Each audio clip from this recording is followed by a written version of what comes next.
Assalamualaikum warahmatullahi wabarakatuh. Bismillahirrahmanirrahim. Alhamdulillahirabbil alamin. Assalatu wassalamu ala asyrafil anbiya'i wal mursalin Sayyidina Maulana Muhammadin wa ala alihi wa ashabihi ajma'in, amma ba'd. Saudara-saudara sebangsa dan setanah air, berjumpa kembali dengan kami Hajuddin Alwi bersama kru For Good Secang Kabupaten Magelang, Indonesia, yang dalam kesempatan kali ini akan mengangkat tema adu domba.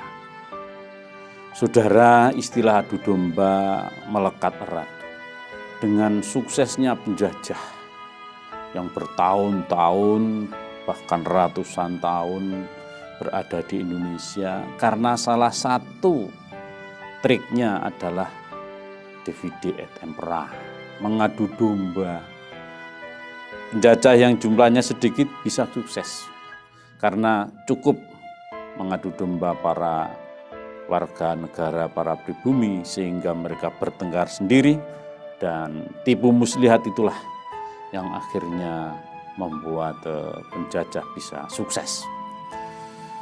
Demikian pula jika adu domba ini dilakukan oleh seseorang di dalam kehidupan bersama di masyarakat, pasti akan mengakibatkan kehancuran, karena perilaku itu sangatlah tidak terpuji.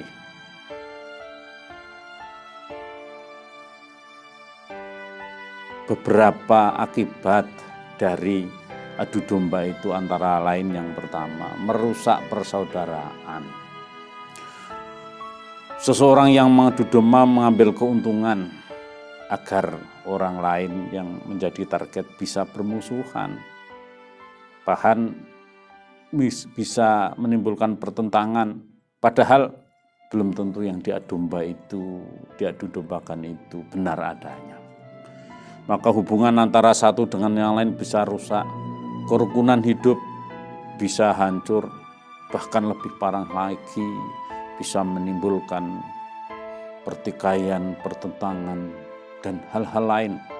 Dalam kondisi yang lebih luas lagi, bisa mengakibatkan konflik, kekacauan, ketidakstabilan, bahkan terjadi barangkali pertengkaran yang luar biasa.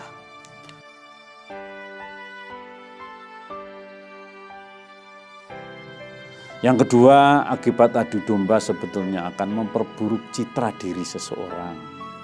Pengadu domba dikatakan perangainya buruk.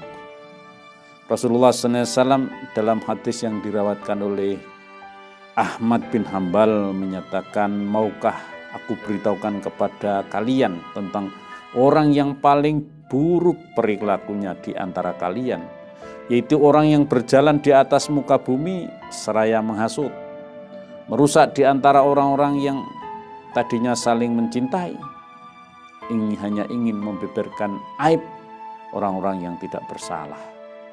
Agama Rasul sudah mengingatkan bahwa orang yang gemar mengadu domba akan menjadi citranya terpuruk. Barangkali orang yang mengadu domba itu maksud hatinya menjatuhkan orang lain, tapi justru jika terkuak, ketahuan berakibat buruk bagi pelakunya. Orang Jawa mengatakan, dikatakan tumbak cucuan. Maka siapa yang rugi? Dia sendiri akhirnya yang rugi. Akibatnya kehilangan kepercayaan dari orang lain. Allah Subhanahu wa ta'ala menyampaikan, a'udzubillahi minasyaitonirrajim, wala tuti' kulla halafin mahin hammazim masya'im binamin. Janganlah kamu ikuti setiap orang yang banyak bersumpah lagi hina, yang suka mencaci, dan suka menyebarkan fitnah, hasutan untuk memecah belah orang kebanyakan. Quran surat Al-Qalam ayat 10 dan 11.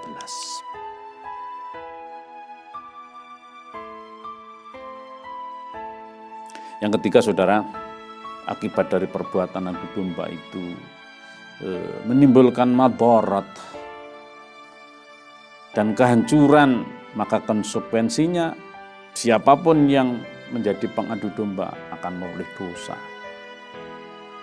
Padahal dosa itu selalu akan beranting, bergandeng, berkait. Karena apa? Orang yang beradu domba biasanya juga menjadi hobi, menjadi kegemaran untuk mengadu domba orang lain. Apalagi ada kesempatan. Dia ingin mengambil keuntungan dari dirinya dengan memanfaatkan orang lain. Maka dia merasa bahwa dirinya bersih, tidak perlu turun tangan, tetapi orang lain yang menjadi target bisa bertikai dengan sendiri.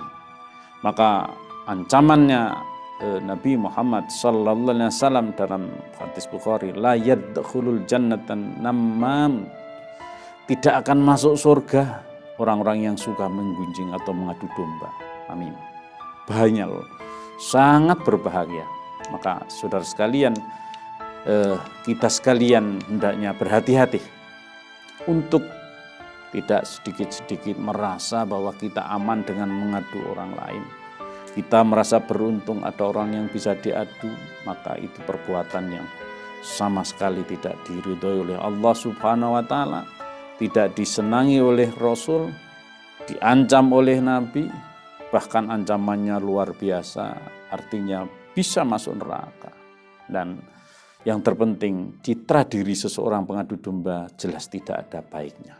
Maka berhati-hatilah kita, jadilah kita orang baik.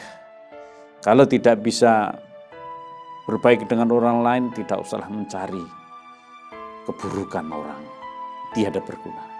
Saudara, mudah-mudahan ada manfaatnya dan mudah-mudahan kita sekalian dijaga oleh Allah Subhanahu wa Ta'ala menjadi manusia-manusia yang akhlaknya terjaga, tertib, dan membentuk sebuah akhlak yang mulia.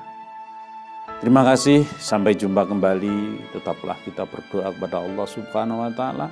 Mudah-mudahan selalu diberikan kesehatan, sehat walafiat lahir dan batin. Assalamualaikum warahmatullahi wabarakatuh.